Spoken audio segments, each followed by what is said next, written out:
Hey everyone, today I want to talk about my goals, plans, and New Year's resolutions, sort of, for 2020. You know, 2020 is a big year. We're entering into a new decade, and it sort of makes you think, what was I doing in the beginning of the previous decade? How have I progressed? What have I done to evolve myself the past 10 years? Makes you think. Personally, I wouldn't say that I did that much the past decade. I started learning Japanese. That was like pretty much in the beginning of the previous decade. It was like 2009/2010. I took some courses in school because when I was in high school we used to have language courses other than the standard languages. You know, usually Norwegian middle school and high school you have to have at least Norwegian, which is sort of like literature class. In addition to that, you have to have English. Everyone learns English. And on top of that, you'd have to choose between German, Spanish, or French. Those are usually the languages you have in school. But when I started high school, they had this new thing in Oslo where, in addition to those three, you could also choose between like Italian, Chinese, Korean, Japanese, and Russian, and some other languages. So my best friend, actually, he wanted to study Japanese because he had already taken some Japanese course before, and he was a bit into anime and stuff, so he was like, "Oh, Patrick, we should do Japanese together, that'd be really cool." And I was like, I'm not interested in like Ching Chong language, why would I want to learn that? But he convinced me to join, and we had 2 years together. It was pretty basic. We didn't learn to read any kanjis, really. We didn't really learn that much other than like introducing yourself. We had really, it was a really good class. Like, I love the teachers we had. I'm not trying to trash talk them, but overall, we didn't learn that much from the class. Obviously, because it was like high school, you have like 2, 3, 4 hours a week. It's not enough time to actually learn anything substantial. After those 2 years of classes, I started self-studying. And at one point, I was also dating a Japanese girl. That really fueled my desire to learn as well. A couple years ago, I took the JLPT N2, passed that, and I've been kind of putting off my Japanese learning recently. I didn't really find any motivation to start studying for N1, and I was just studying like Russian and Korean, and I started some Chinese recently, and that's what I've been focusing on the past couple years, I guess, since I passed the N2 in 2016. However, one of my plans this year, one of my resolutions this year is study for the N1, and I'll pass it. I'm not sure what I need it for though, but it just feels a bit bad to, you know, have put so much time and effort into getting to the point I am, but not going like all the way to the end. So I have to do that. That's one of my plans, one of my goals for this year. Another thing I want to do this year is I want to read more books.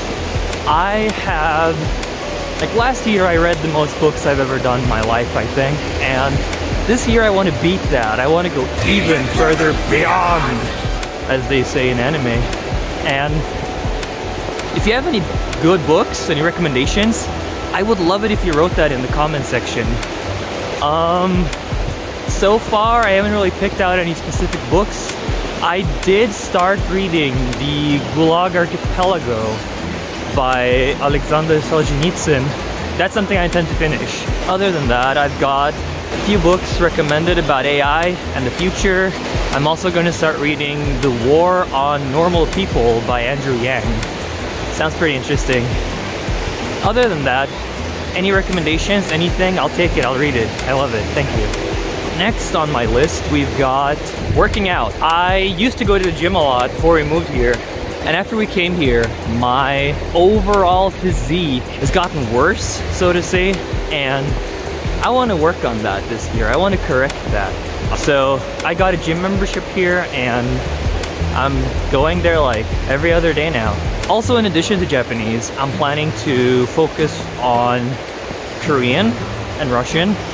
I have finished the Russian Duolingo course, but it's not like you can really speak a lot and do a lot of stuff. It does teach you how to read, teaches you all the grammar you need, and a lot of vocabulary. But then again, Russian is a very hard language if you're an English speaker, if you don't already speak a Slavic language. So I do think that I need to find some other way to learn more Russian, try to talk more, because I know that I can read some stuff and like I can decipher stuff, sort of. That's not my biggest problem. My biggest issue is speaking. Like when you try to make a sentence, you know, when you're not that good at the language, you start to make the sentence in your own native language first and then you translate it. I'm sort of at that level with Russian, but I want to get past that. I want to start thinking in Russian. Also, next up is Korean. I have started learning Korean already. I'm about like 1/4, I think, in the Duolingo course. I can read stuff. I know some basic grammar. Pronunciation is pretty okay as well. Korean isn't that hard to me because a lot of the stuff is very similar to Japanese. Like pronunciation-wise, it's Japanese plus a couple more sounds. That's it. Grammar is like really similar too. Really not that hard.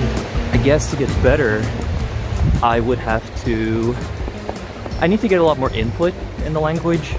So if you have any like cool like K-drama, some cool music, please write that in the description. I'll take a look at that. Also, Chinese is something I'm really into. As with the other languages, I have started Mandarin on Duolingo. Haven't gotten as far. Like, it's probably less than Korean, but I really like it. It's really interesting. The tones are like really intimidating at first, but after spending a bit of time trying to wrap my head around them, they don't seem that complicated. You just need to practice, you know? So those are like my main languages I want to learn this year. Of course, I'm a huge language nerd, so I'm probably going to learn anything that comes my way anyways. I guess that's it for the video. If you have any plans or goals for 2020, I would love to hear about that in the comments. If you're interested in seeing my language learning progress, if you want some tips on language learning, if you're into music, because I also do that, feel free to subscribe to the channel, follow me on Twitter. I'm starting to do more regular updates there. I also do Twitch live streams. Recently it's been mostly music stuff, but I used to do some gaming stuff there in the past. Maybe I'll continue that as well. And that's it for today, and I'll see you in the next one. Bye.